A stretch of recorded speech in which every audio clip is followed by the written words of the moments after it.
మన దగ్గర జాన్సన్ పౌడర్లు, షాంపూలు, సోపులు చాలా ఫేమస్. ఎంతలా అంటే గత 20-30 ఏళ్ల నుంచి పేద ధనికాని తేడా లేకుండా చాలా వరకు పుట్టిన దగ్గర నుంచి కనీసం 6 నెలల వయసు వచ్చే వరకు ఈ జాన్సన్స్ బేబీ పౌడర్ను తెగ వాడేస్తూ ఉంటారు.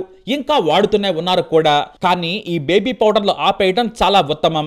అసలు జాన్సన్స్ పౌడర్ ఎందుకు ఆరోగ్యానికి మంచిది కాదో తెలుసుకునే ముందు మనం డాక్టర్ల మాట వినాలి. చాలా మంది పిల్లల ఆరోగ్యం కేర్ తీసుకునే డాక్టర్లు పౌడర్లు రాయొద్దని వారేస్తారు. అంతెందుకు కెమికల్స్ ఉన్న బొట్లు కూడా పెట్టనివ్వరు. ఇక కెమికల్స్ రాసి ఉంచే వైప్స్ ను కూడా వాడొద్దంటారు. శుభ్రంగా ఉతికిన మెత్తగా ఉండే బట్టలతో క్లీన్ చేయమంటారు. ఎందుకంటే పిల్లలకు రసాయనాలు పడకపోవచ్చు. ముందు ఎలాంటి సమస్య రాకపోయినా కూడా ఆ తర్వాత ఇబ్బందులు వచ్చే అవకాశం ఉంది. పిల్లల ఆరోగ్యాన్ని చేతులా మనం పాడు చేసిన వారం అవుతాం. ఇక చాలా మంది తల్లులైతే బేబీ పౌడర్స్ తో బేబీస్ ని ముంచేస్తారు. చర్మం మృదువుగా ఉంటుంది అనుకుంటారు. కానీ ఆ టాల్కమ్ పౌడర్లను పిల్లలు పీలుస్తారు. అది ఆరోగ్యానికి ప్రమాదకరం. ఇంకా చెప్పాలంటే క్యాన్సర్ ను కలిగించే దారుణమైన కార్సినోజన్స్ ఉండే ప్రమాదం కూడా ఉంది. కాబట్టి తస్మాత్ జాగ్రత్త. ఇక మనకు బేబీస్ పౌడర్స్, షాంపూలు అలాగే సోపులు అనగానే జాన్సన్స్ ప్రొడక్ట్స్ గుర్తుకొస్తాయి. ఇవి ఎక్కడ పడితే అక్కడ దొరికేస్తూ ఉంటాయి. మనం కూడా యాడ్స్ చూసి కొనేస్తూ ఉంటాం. ఇది నోటెడ్ బ్రాండ్ అయిపోయింది. కానీ జాన్సన్ బేబీ పౌడర్ ను అమెరికా నిషేధించింది. ఎందుకంటే దీని వలన ఓవేరియన్ క్యాన్సర్స్ వస్తున్నాయని పరీక్షల్లో తేలింది. దీంతో 40 రాష్ట్రాలు కేసులు వేశాయి. కానీ మేము 100 ఏళ్లుగా నాణ్యమైన ప్రొడక్ట్స్ తయారు చేస్తున్నాం. అన్ని పరీక్షల తర్వాతే మార్కెట్ లోకి బేబీ పౌడర్ ను రిలీజ్ చేస్తున్నామని చెప్పింది కంపెనీ. కానీ అమెరికాలోని పలు రాష్ట్రాల్లో ఒప్పుకోలేదు. ఆ తర్వాత కెనడా కూడా ఈ పౌడర్ ను నిషేధించింది. ఎందుకంటే ప్రమాదకరమైన ఆస్బెస్టాస్ ప్రొడక్ట్ ఈ పౌడర్ లో ఉన్నాయి. క్యాన్సర్ తో పాటు ఇతర జబ్బులు కూడా వస్తున్నాయని కేసులేశారు. దీంతో తమ కస్టమర్లను మోసం చేసేలా పౌడర్ గురించి అబద్ధాలు చెప్పామని ఎట్టకేలకి ఒప్పుకుంది జాన్సన్స్ కంపెనీ. ఏకంగా అటు ఇటుగా 6,000 కోట్ల రూపాయల నష్టపరిహారం చెల్లించింది. ఈ Johnson and Johnson talcum powder లో క్యాన్సర్ కారక ఆస్బెస్టాస్ రసాయనాలు ఉన్నట్లు ఒప్పుకుంది. అయితే న్యూయార్క్ అటార్నీ జనరల్ లెటియా జేమ్స్ ఈ కంపెనీపై తీవ్రంగా ఫైర్ అయ్యారు. ఇది పిల్లలపై ప్రమాదకరమైన రసాయనాలు వాడటం మాత్రమే కాదు, చాలా క్రూరత్వం అని ఫైర్ అయ్యారు ఆయన. మీరు ఎన్ని లక్షల కోట్లు ఇచ్చినా జాన్సన్స్ కంపెనీ తల్లిదండ్రుల బాధను, కడుపు కోతను తీర్చలేదన్నారు. అందుకు మీరు బాధ్యత వహించాలన్నారు ఆయన. దీంతో న్యూజెర్సీలో ఉన్న ఈ కంపెనీ తన టాల్కమ్ పౌడర్ ను నార్త్ అమెరికాలో కూడా 2020 నుంచి తొలగించింది. అంతేకాదు చాలా దేశాల్లో ఈ ప్రోడక్ట్ ఎలాంటి క్యాన్సర్ ను కలిగించడానికి కూడా మొండికేస్తోంది. కానీ ఈ మాటలన్నీ కూడా ముందు అమెరికాలో చెప్పింది. కానీ అక్కడ తలవంచక తప్పలేదు. అయితే చాలా మంది తల్లులు, మరీ ముఖ్యంగా ఆడపిల్లలకు ప్రైవేట్ భాగాలపై ఈ పౌడర్ ను వెచ్చలుడిగా వాడుతూ ఉన్నారు. ఆడపిల్లలకే కాదు మగ పిల్లలకు కూడా శరీరం మొత్తం పౌడర్ ను వేయటం అలవాటు. అయితే ఆడపిల్లల్లో జెనిషియల్ ప్రాంతాల్లో పౌడర్ వేయటం వల్ల ఓవేరియన్ క్యాన్సర్స్ వచ్చే అవకాశం ఉందని తేల్చింది.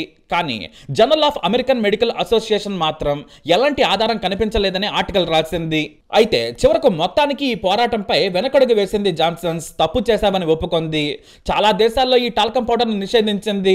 కానీ భారత్ లో మాత్రం ఈ టాల్కమ్ పౌడర్ ను కొనసాగిస్తూ ఉండటం మన దరిద్రం. ప్రపంచవ్యాప్తంగా ఒకే రకమైన పరిశోధనా పద్ధతులు లేకపోవడం దీనంతటికి కారణం. ఈ జాన్సన్స్ పౌడర్ ను అమెరికాలో తొలగించారు.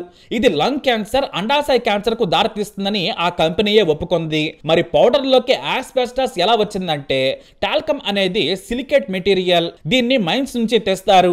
ఆ సమయంలోనే ఇతర వర్స్ తో కలుషితమయ్యే ప్రమాదం ఉంది. ఇక్కడే ఆస్బెస్టాస్ టాల్కమ్ పౌడర్ ను డెడ్లీగా మార్చే అవకాశం ఉంది.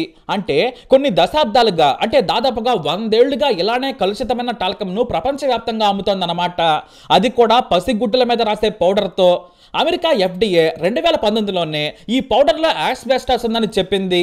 అయినా బరితెగింపుతో అలానే అమెరికాలో కూడా అమ్మింది. చివరకు 40,000 మంది తల్లిదండ్రులు, 40 రాష్ట్రాలు కేసులు వేయడంతో దిగొచ్చింది కంపెనీ. అయితే కేవలం ఆస్బెస్టాస్ తో మనకు లంగ్ క్యాన్సర్, ఓవేరియన్ క్యాన్సర్లు మాత్రమే కాదు, చాలా తెలియని జబ్బులు కూడా పిల్లలకు వచ్చే అవకాశం ఉందని ఆందోళన వ్యక్తం చేశారు FDA అధికారులు. అయితే భారత్ లో మాత్రం ఇది ప్రమాదకరమని తెలిసినా కూడా కంపెనీ అమ్ముతూనే ఉంది. మన కేంద్ర ప్రభుత్వం కూడా దీనిపై ఎలాంటి నిషేధం విధించలేదు. డాక్టర్లు మాత్రం చెప్పేది ఏంటంటే ఆస్బెస్టాస్ ఉన్న పౌడర్ పిల్లలు పీల్చినా శ్వాస సంబంధమైన జబ్బులు వస్తాయని, పిల్లల ఆర్గాన్స్ చాలా లేతగా ఉంటాయి, వాటిపై దుష్ప్రభావం చూపిస్తాయని భారత్ లోని చిన్న పిల్లల నిపుణులు హెచ్చరిస్తున్నారు. ఎక్కువ రోజులు పిల్లల ఒంటిపై ఉన్న పౌడర్ ను పీల్చితే వేరువేరు రకాల క్యాన్సర్లు వచ్చే ప్రమాదం ఉంది. తల్లికి కూడా ఇది ప్రమాదం అని గుర్తు చేస్తున్నారు. అయితే మన దేశంలో పిల్లల ప్రొడక్ట్స్ మధ్య తీవ్రమైన పోటీ ఉంది. మన దేశీయ కంపెనీలే కాదు, అంతర్జాతీయ కంపెనీలు కూడా ఒకదానికొకటి పోటీ పడుతూ ఉన్నాయి. మరీ ముఖ్యంగా Johnson's, Nestle, Procter and Gamble, Kimberly Clark, Himalaya global లాంటి కంపెనీలు ఉన్నాయి. ఇవన్నీ కూడా ఎంత నిజాయితీగా వ్యాపారం చేస్తున్నాయో అయితే తెలియదు. అయితే ఇప్పుడు మళ్ళీ జాన్సన్ పౌడర్లు అమ్ముతోంది కంపెనీ. కాకపోతే కార్న్ స్టార్చ్ బేస్ పౌడర్లను అమెరికా, కెనడాలో అమ్ముతోంది. ఇదే విషయాన్ని తమ ప్రొడక్ట్స్ పైన క్లియర్గా రాస్తుంది కూడా. అమెరికాలో అమ్మే జాన్సన్స్ పౌడర్ పై naturally derived corn starch with aloe and vitamin for delicate skin అంటూ రాస్తుంది. అదే భారత్లో అయితే మాత్రం జస్ట్ టాల్కమ్ అండ్ పర్ఫ్యూమ్ అని మాత్రమే రాస్తుంది కంపెనీ. అంటే మన దేశంలోని పిల్లల గురించి ఆ కంపెనీకి పట్టదనమాట. కాబట్టి కేంద్ర ప్రభుత్వమే దీనిపై చర్యలు తీసుకోవాలి. మన దగ్గర కూడా కార్న్ స్టార్చ్ పౌడర్లు ఎందుకు అమ్మడం లేదని ప్రశ్నించాలి. అలాగే ఇంగ్రీడియంట్స్ లో డీటెయిల్డ్ గా ఎందుకు రాయడం లేదు అనేదే మిస్టరీ. మరి అమెరికాలో డబ్బులు సంపాదించేందుకు కార్న్ స్టార్చ్ ని ఎందుకు ఎంచుకుందో తెలిస్తే ముక్కున వేలేసుకుంటారు. చాలా తెలివిగా డబ్బులు సంపాదించే ఎత్తుగడన్నమాట. దీని వలన పిల్లలకే కాదు పెద్దలకు కూడా ప్రమాదం ఉండదు. ఎందుకంటే సర్జికల్ గ్లౌస్ లో ఈ కార్న్ స్టార్చ్ ని వాడుతారు. కాబట్టి తమది ప్రమాదకరమైన పౌడర్ అంటే మొత్తం డాక్టర్లను ఈ గ్లౌస్ కంపెనీలను బజారుకెట్టొచ్చు అని చాలా తెలివిగా పర్ఫ్యూమ్ ను ఇతర విటమిన్ పౌడర్లను కలిపి అమ్ముతోంది. అంటే పౌడర్లలో ఏమీ ఉండదు, అదంతా చెత్త అని మనం అర్థం చేసుకోవాలి. అయితే ఈ కార్న్ స్టార్చ్ మొత్తం ఆరోగ్యకరమైనదేనా అంటే మాత్రం కాదు. 2009 నుంచి దీన్ని బ్యాన్ చేయాలని అమెరికాలో నిపుణులు డిమాండ్ చేస్తున్నారు. ఇప్పటికే యూకే, జర్మనీలో నిషేధించారు. ఇదే విషయాన్ని అమెరికా మీడియా ప్రచురించడంతో జాన్సన్స్ పౌడర్ ను ఎవ్వరూ కొనడం లేదు.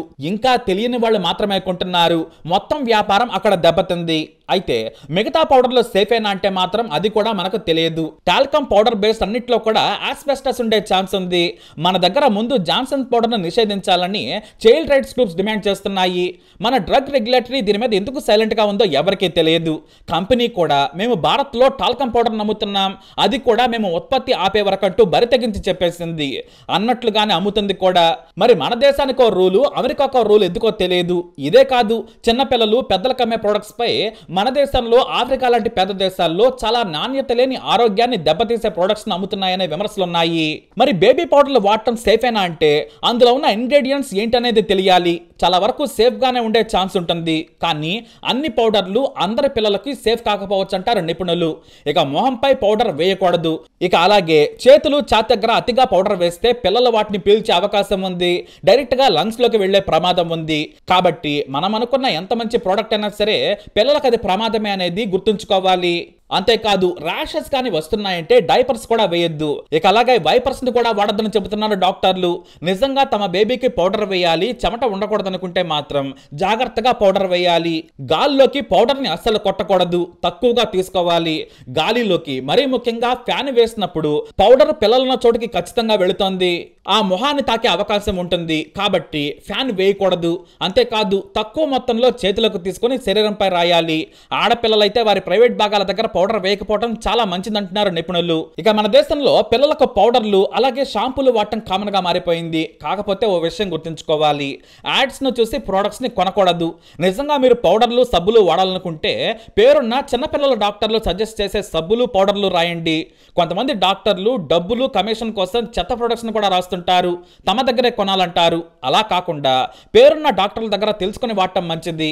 లేదంటే ఇతర బంధువులు, స్నేహితుల పిల్లలకు సదరు మంచి డాక్టర్లు సజెస్ట్ చేసిన సబ్బులు, పౌడర్లు వాడటం మంచిది. మీ పిల్లల భవిష్యత్తు మీ చేతిలోనే ఉంది. కాబట్టి పుట్టగానే పౌడర్లు, కాస్ట్లీ సబ్బులు పెట్టినంత మాత్రాన అందంగా తయారవ్వరు, అది మాత్రం గుర్తుంచుకోవాలి. అది కాక వారి ఆరోగ్యం కూడా మనమే దెబ్బతీస్తూ ఉంటాం. వారి సహజమైన అందాన్ని మనమే పిచ్చి సబ్బులు, ఆయిల్స్, పౌడర్స్, షాంపూలు రాసి చెడగొట్టేస్తూ ఉన్నాం. కాబట్టి డాక్టర్ల సలహా మేరకే మీరు వాడండి. ఈ న్యూస్ ని తప్పకుండా షేర్ చేయండి. ఇలాంటి ఇన్ఫర్మేషన్స్ కోసం తప్పకుండా మా ఛానల్ ని సబ్స్క్రైబ్ చేసుకోండి.